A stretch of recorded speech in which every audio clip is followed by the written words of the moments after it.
As a nation, what we have always expected in our democracy is that if you disagree with me, we debate the issue. You don't think I'm a good senator? Run against me. You think I'm wrong on an issue? Write a letter to the editor. Do a podcast. Be critical of me in any way you want. But what very few people in America believe is that we should give more and more power to a megalomaniac who sits in the White House, who disrespects every day the Constitution of the United States and the rule of law. And what saddens me very much is when we think back on the history of this country, going back to the extraordinarily brave men and women who put their lives on the line and sometimes died during the Revolutionary War. Tens of thousands of Americans took on the greatest military power on earth, led by the King of England, in order to say, we are tired of your rule. We want to rule ourselves. And then in 1789, these brilliant people came up with a Constitution, and the essence of that Constitution, having learned their lesson from the King of England, who had absolute power, is what they said: we are going to create a Constitution that will never give absolute power to any one person or one entity. So they created an executive branch, the president, legislative branch, Congress, House, and the Senate, and a judiciary whose function is to provide checks and balances on each other. Rather extraordinary document, 1789. And since then, we have had so many millions of men and women putting their lives on the line and sometimes dying in order to defend that Constitution, to understand that what freedom is about is the right to disagree, that we do not have to live under the control of one person. And in an unprecedented way, and I know my colleague from Oregon has been talking about this, every day there is another attack on basic American freedoms. The First Amendment, not the second, not the third, First Amendment to the Constitution is freedom of the press. And that was not an accident.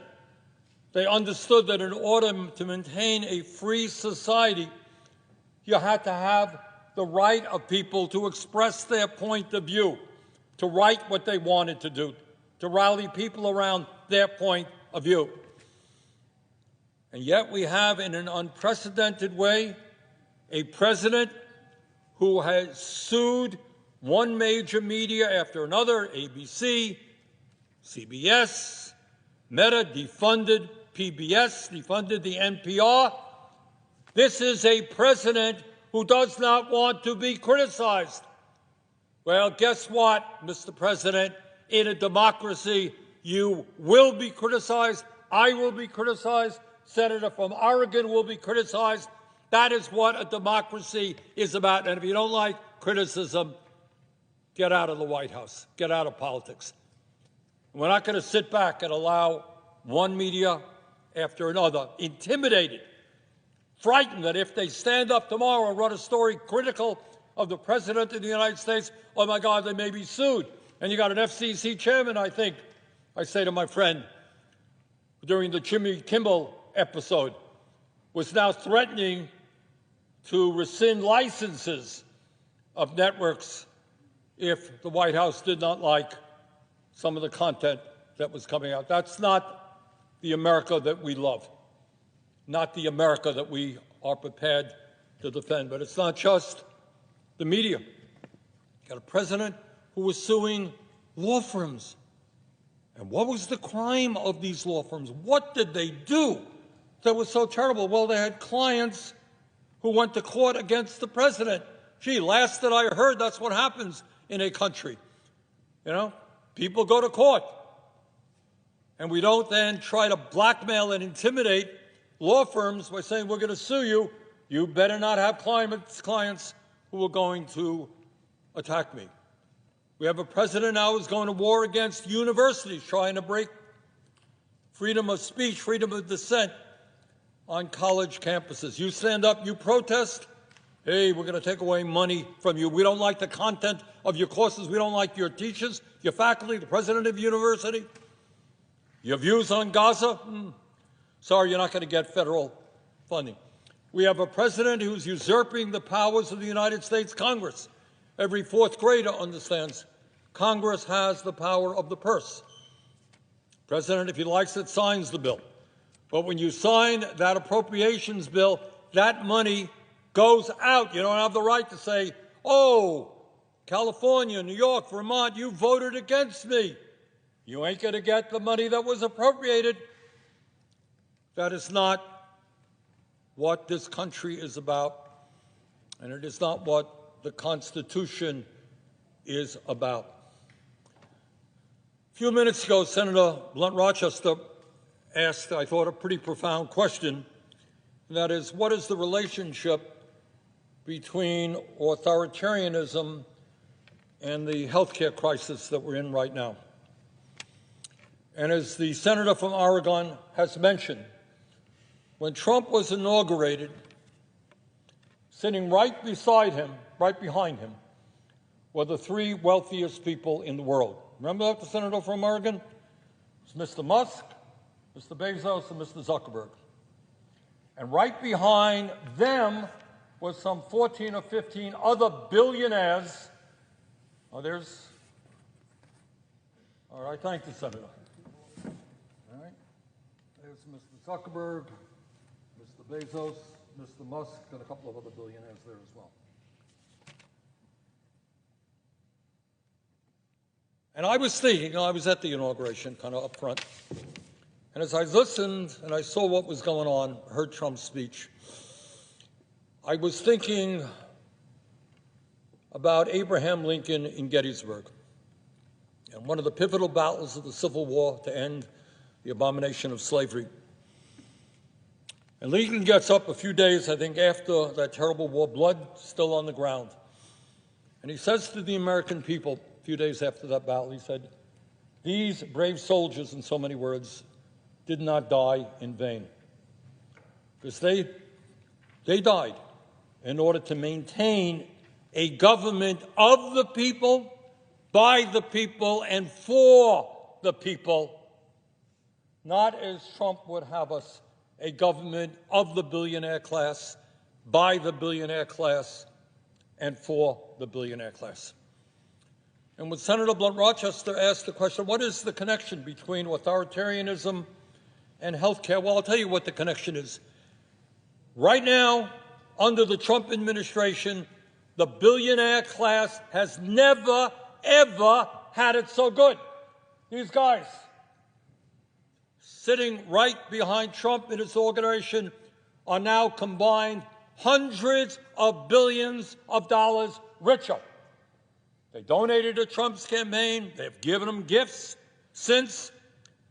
They are doing phenomenally well, while at the same time, 60% of our people, working class people or income people, are struggling to put food on the table, pay for child care, send their kids to college, pay for the basic necessities of life, pay for housing, etc. Billionaire class under Trump never, ever had it so good. And then we got a working class in America struggling to survive. And in particular, let us never forget, and I know the senator from Oregon has mentioned it many times, that the reason that Trump and his Republican friends made $1 trillion in cuts to Medicaid, to throw 15 million people off the health care they currently have, and studies, by the way, suggest that when you throw 15 million low-income and working-class people off of their health care, some 50,000 people a year will die unnecessarily. So why did Trump and his friends do that? Well, the answer is obvious. In that same terrible bill, they gave $1 trillion in tax breaks to the 1%, to the people sitting right behind the president when he was inaugurated. Does anybody in America really believe that it makes sense to give $1 trillion in tax breaks to the richest people in America and at the same time throw 15 million working-class people off of their health care? And then, as the senator from Oregon indicated, right now in Vermont and all over this country, people are receiving notices from their insurance companies. In my state, a few days ago, southern part of the state, it wasn't a doubling of their premiums, it was a quadrupling of their premiums. So at a time when we are already paying the highest prices in the world for health care by far, people are going to look at these bills and say, it's insane. And again, in Vermont, we're seeing now families going to be paying 45, 50%. I say to my friend from Oregon, 50% of their incomes on health care. How do you survive? When you're spending 50% of your income on health care, what do you have left for food or for anything else? What the connection is between authoritarianism and oligarchy is that these billionaires not only don't want to pay their fair share of taxes, they want tax breaks. Not only do they want to, with impunity, be able to break unions and throw workers out on the street, but they want, in many ways, what existed in the 1700s, what our forefathers fought against. They want the divine right to rule. All right? King of England thought that they had a God-given divine right to rule. These guys think that as multi-billionaires, they have the right to do anything. No accountability. They're bringing forth hundreds of billions of dollars right now investing in AI and robotics, which will, if we don't deal with it, have a devastating impact on the working class of this country. Yeah, you're going to have more factories in America, but you know what? Ain't going to be human beings working in those factories. Elon Musk, I don't agree with Musk on anything. But just the other day, I think Musk made it clear. He said, hey, AI and robotics is going to do away with jobs. Not going to be any jobs. You don't need any jobs in America. Well, that's great if you're worth a couple $100 billion, but you don't have a job and you're a working class person. How do you feed your family? How do you afford health care? Think anybody in the White House is staying up nights worrying about you when you lose your job? I don't think so. So we are in an unprecedented and difficult moment in American history. And I want to thank the 7 million people just this Saturday all over this country who came out and said loudly and clearly, no more kings. And we're going to keep that movement going. And I don't care if you are a conservative, a progressive, a socialist, a Democrat, whatever you may be. We understand that what makes our country great is, in fact, freedom, the right to dissent, the right to argue. And I don't care what your politics are, that's what we've got to maintain. And I want to conclude simply by saying, expressing very great deal of disappointment at my Republican colleagues, with few exceptions. The vast majority of Republicans in the Senate and the House are not authoritarians. They believe in the Constitution. They believe in the rule of law. But they, at this moment at least, with very few exceptions, simply do not have the courage to stand up to this authoritarian president. How many times has the senator from Oregon and me heard that our Republican friends believe in small government, in federalism, in the right of the local government? They don't want that big, bad federal government overruling the needs of cities and towns and states. And now you got a president of the United States sending federal troops into Portland, Oregon, and Chicago, Illinois, usurping the rights of Congress, threatening to impeach judges who rule against them. So this is a very difficult, unprecedented moment in our history, but I have every confidence that when the American people stand together and they do not let Trump and his friends divide us up, by the color of our skin or where we were born or our sexual orientation. When we stand together, defend the Constitution, defend American democracy, we will prevail, and we will defeat authoritarianism, and we will defeat oligarchy. And I would simply ask my friend from Oregon a profound question. Do you agree with me? Thank you to my colleague from Vermont. And I appreciate your points, and I do share them, yes. And you expressed them thoroughly and passionately, and thank you for your advocacy.